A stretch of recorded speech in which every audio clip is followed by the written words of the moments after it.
And now, Pabst Blue Ribbon presents transcribed Frank Lovejoy in Night Beat.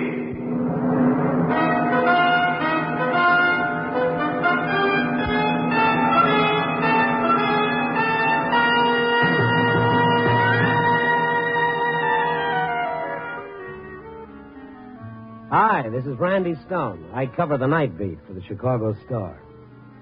You know, it's a funny thing, a night off. When they give you a whole night not to care whether the presses turn or not, you're like an old horse that's saddle broke. You don't know any direction but the way back to the barn. A great yawning city, the greenest pasture in the world, and I didn't know where to start. What did people do when they weren't working? It was habit, I guess. It took me to Rush Street with its little nightclubs and cabarets. People always seemed to have fun on Rush Street. And besides, you could feel comfortable sitting alone at a bar in the hazy gloom. Randy, it's good to see you. What'll it be? Well, I'll leave it up to you, Gus. Make it something festive. What's up? You win the Pulitzer Prize? Oh, no, it's my night off. Oh, night off, huh? Yeah. Well, what are you doing out alone? You ought to get yourself a date. A night off is no good without a girl. Well, you know how many girls sit by the telephone waiting for a guy that's half owl and half newspaper man to call? The statistics would startle you. Well, just the same, it seems to me you ought to have some special girl, a nice fellow like you. Why, Gus. No, I mean it. Now look at me. I'm no great shakes. I've been tending bar all my life. And that ain't no occupational congenial connubial bliss. You know what I mean? Yeah. But come September, I've been married 10 years. Oh, that's good, Gus. That's great. I envy you. Well, that's what I'm getting at. That's my point. I'm just an ordinary guy, see, and I got a girl. Now, it seems to me that a guy like you in an exciting job that takes him around where he meets a lot of dolls, you know what I'm getting at? Yeah, I do, and I wish I didn't. Now, in my business, I meet all kinds. Good Joes, bums, class. You get so you can tell who fits with who. Yeah, well, that figures. Well, that's exactly what I said to myself when you walk in. Randy and her. It figures. The same type. Intelligent, mature. And she's good looking. Look, Gus, it's a little early in the evening to get befuddled, and I'm afraid I don't follow you. Who's good looking? Why, that girl down there at the end of the bar, sitting all by herself. Oh, that brunette in the white dress? Yeah. What do you think? You like to take her out tonight? Well, I could get used to the idea. You know her? Well, no, I don't know her, but I... well, then why bring it up? Oh, now, Randy, don't get sore. I was only thinking of you. Well, then mix me a drink. That's all I came in for. Oh, okay, Randy, you bet. But a drink ain't the answer, no, sir. Can't nothing make a man feel high like when a woman looks at him in a special way. You know what I mean? It was a pleasing thought and a disturbing one. As Gus worked his magic alchemy back of the bar, I worked on the idea, and from time to time I looked at her in the mirror. She was studying her drink pensively, kind of sad, turning the glass round and round in her hand as though she had something deep on her mind. I was openly staring at her when her eyes met mine in the mirror. Her face became suddenly animated, and she smiled at me. Hi. Hi. I'm superstitious about drinking alone. Oh, what a coincidence. So am I. Life's full of coincidences. Believe me, I'm all for it. Well, mud in your eye? To you. No. Tonight it's to you. Just to you. You're wondering about me, aren't you? How do you mean? When a girl sits alone at a bar, men get all kinds of impulses about her. Some want to protect her. Well, what did you think when I smiled at you in the mirror? Well, I guess you summed it up. You're lonesome, aren't you? Well... Lots of people are lonely.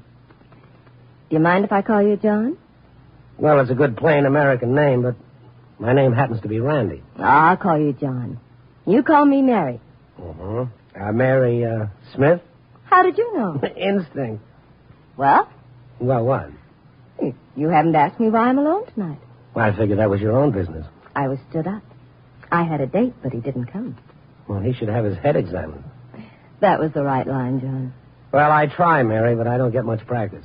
You mean you don't look at other girls? Well, just window shopping. Well, how about all those girls who come in the bank? And what about the girls who work in the bank? The bank? You wouldn't have me mixed up with some other fellow, would you? Now, how could I ever mix you up with anybody? Yeah. Buy me another drink, John? Oh, yeah, sure. Gus, refills here. Better make mine a double.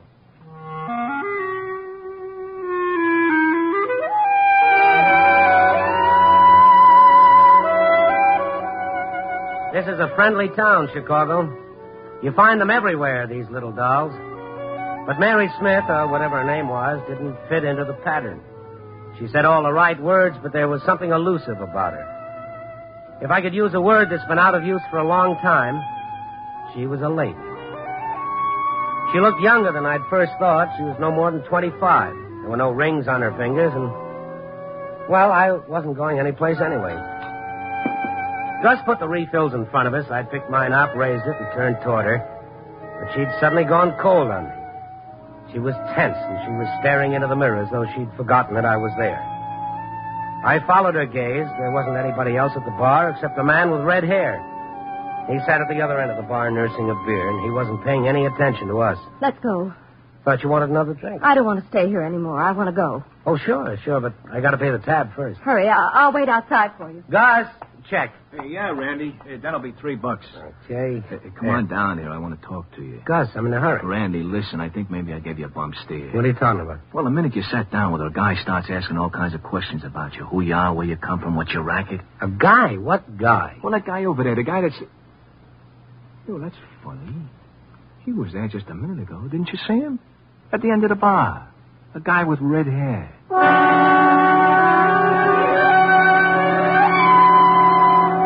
I paid Gus, and I hurried out. When I got to the sidewalk, she wasn't in sight. I felt let down, disappointed.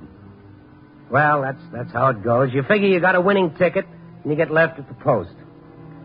I was about to go back in and continue the fat chewing with Gus when a cab pulled up, and she was in it. I thought you'd run out on me. No, why would I do that? I thought getting a cab would save time. Save time for what? Why, we've got a lot of places to go. All right, driver. Well, I'm probably the biggest jerk in Chicago for asking a question at a time like this, but... your date that didn't show up, will he wear red hair? What? Let's give it. I love riding in a taxi, don't you? Mm-hmm. I'd like to know where I'm going, though. I never can remember. What do you call it when you go in and out of bars? Pub crawling? That's it. We're going pub crawling.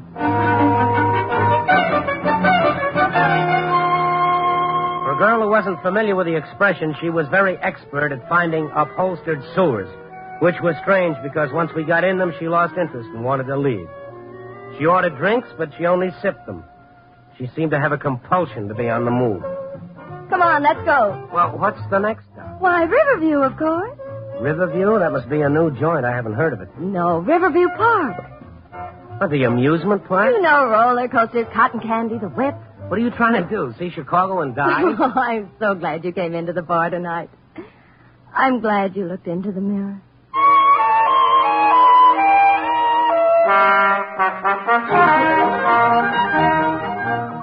So we went to Riverview Park. We ate popcorn and hot dogs. The bloated faker with a whiskey breath guessed our weight and fell short of my age by 6 years. I gave him an extra $1. We went on the whip and the roller coaster and the tunnel of love. She sat very close to me in the boat. Yes, I felt tempted to kiss her as we went through the dark, dank tunnel, but the boats were full of teenagers necking, and, it didn't seem the place. But as we came out into the lighted park... Okay, everybody out. In the boat. I'm surprised at you, John. What do you mean? You didn't kiss me. Didn't you want to? Bud, 2 more tickets here. We're going through again.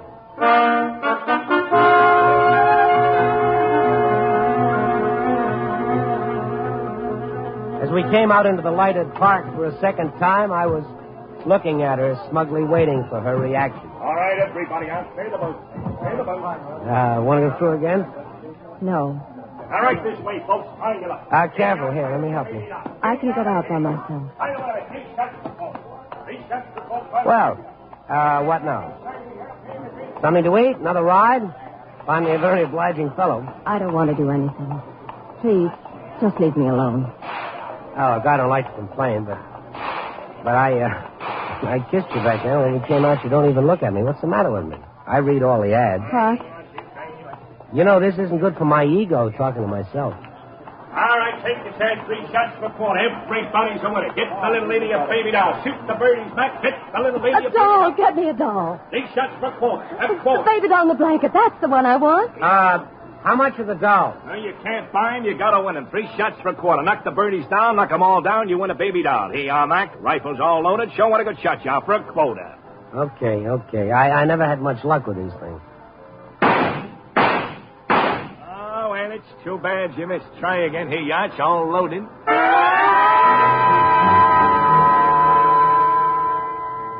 As I picked up the rifle again and looked down the sight at the moving birds, I was conscious of a terrible tension in Mary. But my concentration was on pulling the trigger. Don't. Oh, please don't. Don't. Oh, don't. I turned around and she was screaming hysterically, running blindly down the midway. Mary! I dropped the gun on the counter, but before I could take after her, a man shoved a doll into my hand. Your doll, Stone. Thank you. Mary! Excuse me. Please let me through, will you? I'm sorry. Mary! What's the matter? Oh, don't. Please don't shoot the gun. Don't shoot the gun. The gun. Hey, snap out of it, Mary. Stop it. Mary, you wanted the doll? Well, here it is. What? Oh, you got it. The one I wanted in the blue blanket. You won the doll for me. Won it? No.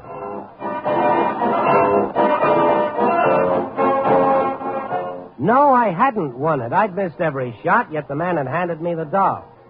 Not the man back of the counter, but another man. He handed me the doll and he called me by name. A man I'd seen once before tonight. A man who'd asked Gus about me. The man with the red hair.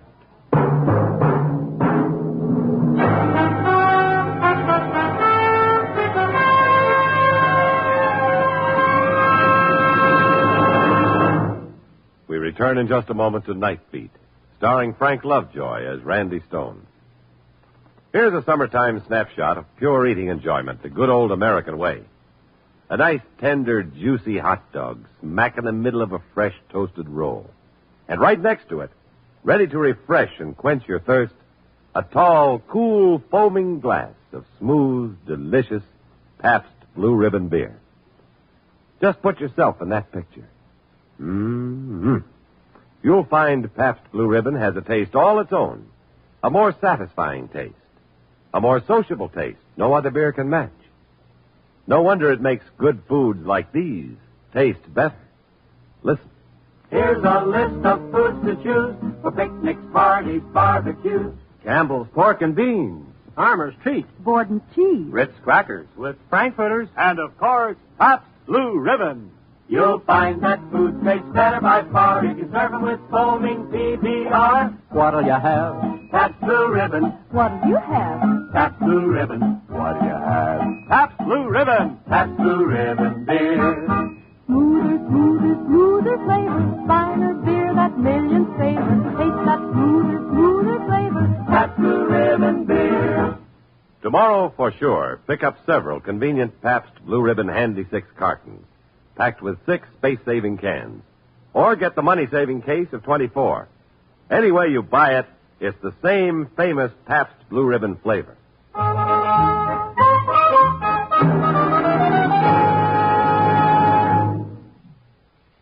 Act 2 of Night Beat will continue after a brief pause for station identification.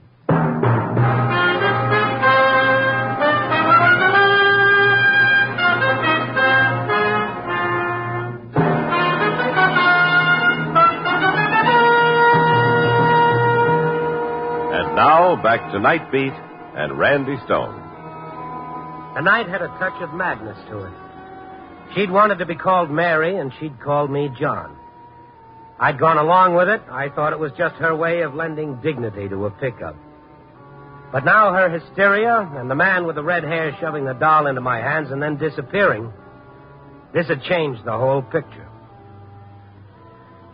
We'd walked away from the concessions to the edge of the park where it was quieter. All of her attention was now focused on the doll. I'll always keep it. Always. You don't have to woo me anymore. What do you mean, John? And you can drop the John stuff. My name is Randy Stone. Well, look, I've gone along with this make-believe because I thought I wanted to. I was in the mood for it. I thought when you smiled at me in the mirror, you just wanted to have some laughs. I did. Oh, I did. What about the man with the red hair? I don't want to talk about it. Would he be a detective? Who? The man with the red hair. I suppose you're married and your husband's old-fashioned. He doesn't like you picking up strangers in bars. How can you say such a thing to me? Well, are you married? No, I'm not. No. Let's not talk about it.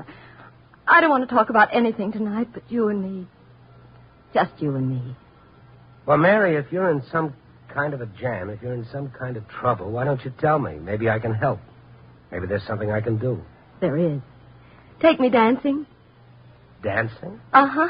At the pavilion, under the stars.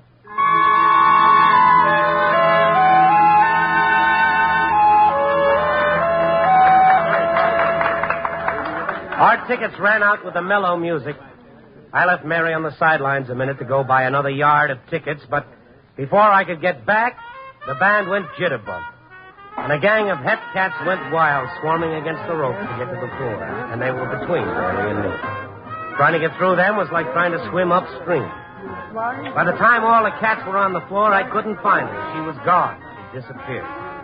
I looked over every inch of the pavilion, and then I saw him, the man with the red hair. He was standing just outside one of the exits, just standing there, watching. As I started toward him, he left quickly. There was no doubt about it. This was the boy who had the answers, and by now I was in a question-asking mood. Hey, Mac, I want to talk to you. Not now, Stone.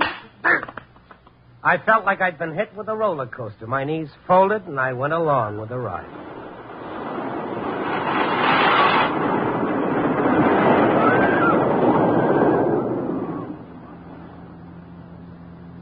The sound had changed. I felt the motion before I recognized the new sound.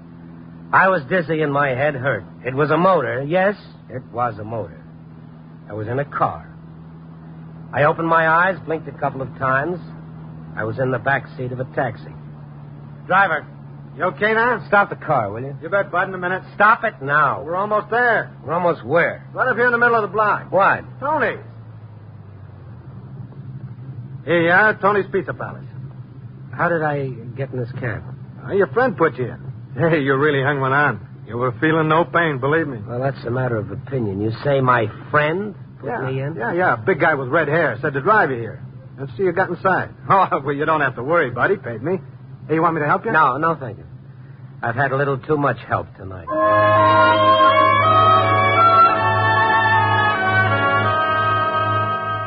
The cab drove away, and I stood and looked at the cheesy little pizza joint where he dropped me. The sign that badly needed paint still said Tony's Pizza Palace, although Tony had sold it a year ago. It used to be the place to go late at night if you liked sentimental Italian ballads with your pizza. Tony had been a half-baked opera singer, so he furnished entertainment along with being chef, waiter, and mine host. Now the place belonged to a sourpuss who never came out of the kitchen except to take your order. I was curious. I went inside. Yep, she was there. Hi. What are you doing here? What happened to you? What happened to me? I lost you. You went to get tickets, and I couldn't find you afterwards. Kids, that crowd. Why did you come here? Tony? Oh, I knew you'd come to Tony. Oh, you did. You didn't have to be quite so forceful with your invitation. Shh, here he comes. Listen, Tony's going to sing for us. Well, that's not Tony. Shh, quiet. There's no tomorrow when love is new. There's no tomorrow. There's no tomorrow. This song meant something to this girl. And what did it mean? The man who wasn't Tony was singing it to her, and she was listening with her heart. She was looking beyond everything into some memory that was rare and special, and I felt like an eavesdropper watching her. Well, would you, like him to sing something else?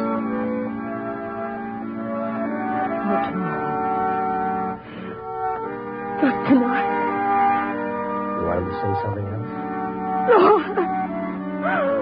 Mary. I'll be back. How do I know? No more? No, thank you. What's the matter? The lady didn't like it? Well, she thought it was great. How long you been working here? Here? Oh, I don't work here. I sing at the Cafe Paloma down the street. Well, then what are you doing here? Oh, I don't know. Some fella came into the Paloma tonight and said, "Hey, you know the American Woods to Old Solo Meal?" I said, "Sure." He said, "Good. You want to make some extra money?" I said, "Are you kidding me? With 6 mouths to feed?" He said, "Good. Go on down to Tony's. When the lady comes in the white dress, you sing to her." That's what the man said. That's what I did. This music lover who hired you, did he have red hair? That's right. He's a friend of yours? Oh, played a joke on you. Yeah, yeah, he's a real funny man.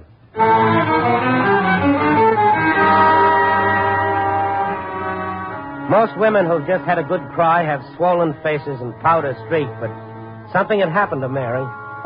When she came back to the table, her face shone with radiance. She stood beside the table. She didn't sit down.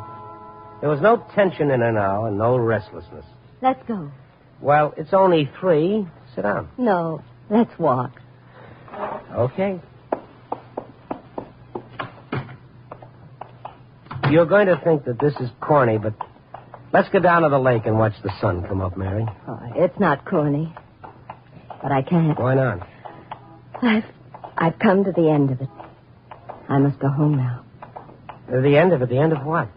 You wouldn't understand. Well, I might. Try me. Let's just leave it this way. There's so many things I don't know about you, and there's so much that I want to find out. I know all about you.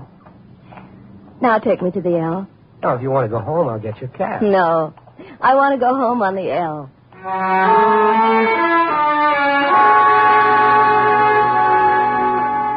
She carried the doll in one hand, and she tucked the other in mine. Funny, I'm out every night at this hour, but I never noticed what a beautiful city it is. Even the L. I'd always thought of it as just a dirty, rattling noise in the night, and now it was a silhouette in steel. We walked up the steps to the platform, and there was nobody there but us. In the distance, I could hear it, just a vibration at first, and then a sound. The L's coming. I'll have to say goodnight now. But I'm going to take you home. No. Oh, I just can't leave you here. Please, Randy. Or when am I going to see you again? I don't know. But you can't just... You called me Randy. I'm glad it was you, Randy. I'm glad you were the one in the mirror. Goodbye. Oh, Mary, wait.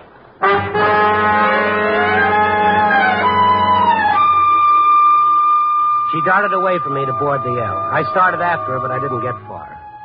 The man with the red hair materialized out of the shadows and blocked me. The L roared off, taking her with it. Sorry, Stone, it's the end of the line. Now, wait a minute. What do you think Go ahead. Slug me if it'll make you feel any better. Knock my head off. I've got it coming. Now, save the sympathy. Just give me the answers. I had to knock you out, Stone. You'd gotten separated. I had to put you back on the track. I couldn't just go up to you and say, Mary's gone to Tony's. Well, why not? Is that too old-fashioned for you? Would you have gone? I would have had to explain that this was her first night out in months. That she's been sitting in a sanitarium, staring at the wall, living in a world of fantasy. What are you trying to hand me? Didn't you think she acted strangely at the shooting gallery when you shot the rifle? Didn't it bother you when she called you John? Well, you didn't act exactly normal. And there's something else that bothers me. If she's a mental case, why is she out tonight, and why did you let her go off by herself on the L? I'm not worried about that. That's the L that will take her home. You see, Stone, the doctor said if she did everything just the way it was that other night, if she relived it, played it out, and then came home, well, she had a chance. What other night? Mary met a man in a bar just a year ago tonight. Here, let me read you a letter. No, never mind the letter. What man? Well, the letter's from him. Oh, his name is John? Yeah, John. The letter says, My darling wife... Wife? My darling wife, I'd give anything to be with you on our anniversary, but I can't, so that's that. But you go out. Wear your white dress. I won't be with you in person, but I'll be sitting beside you just the same. Go to that little bar on Rush Street where you picked me up. Or was it the other way around? Smile at me in the mirror, and I'll be smiling back. Oh, I sure can pick 'em. A night off, and what do I draw? A stand-in for an absent husband. There's more to the letter. I can do without the love and kisses, thank you. But I think it'll interest you. It goes on about reliving a night, about pub crawling in Riverview Park and Tony's. Oh, I've taken the trip. I know the itinerary. Who are you, her keeper? No, I'm a brother. Oh, well, that's a nice touch. The brother goes along as chaperone to keep everything platonic. And where's this elusive husband that I understudied? Where's he locked up? He's dead. He's dead. The letter was written in a foxhole in Korea. He was killed 2 days later on Heartbreak Ridge. Oh. Do you see now why I couldn't tell you? Oh, yeah, sure. Well, I'll see you around. You did great, Stone. Real great. Yeah, I know. Great. Red. Yeah? What's your name? Sam? Sam what? Don't try to find her. Give her time. She may work out of this, and then again...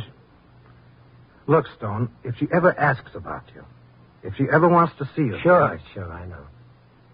You'll look me up.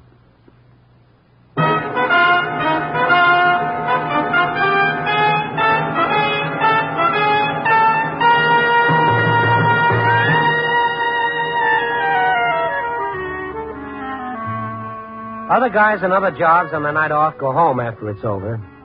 Me?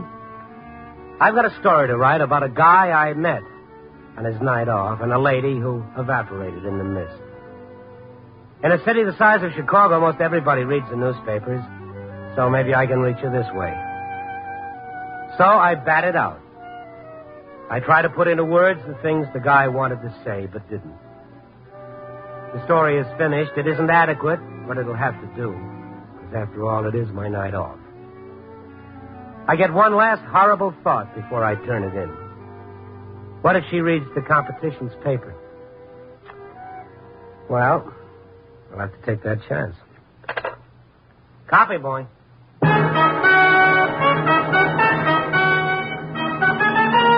Night Beat, starring Frank Lovejoy, is produced and directed by Warren Lewis. Tonight's transcribed story was written by John and Gwen Bagney, with music by Frank Worth. The part of Mary was played by Betty Moran. Others featured were Peter Lees, Jan Arvin, and Tudor Owen. Frank Lovejoy appeared through the courtesy of Warner Brothers, producers of The Miracle of Our Lady of Fatima.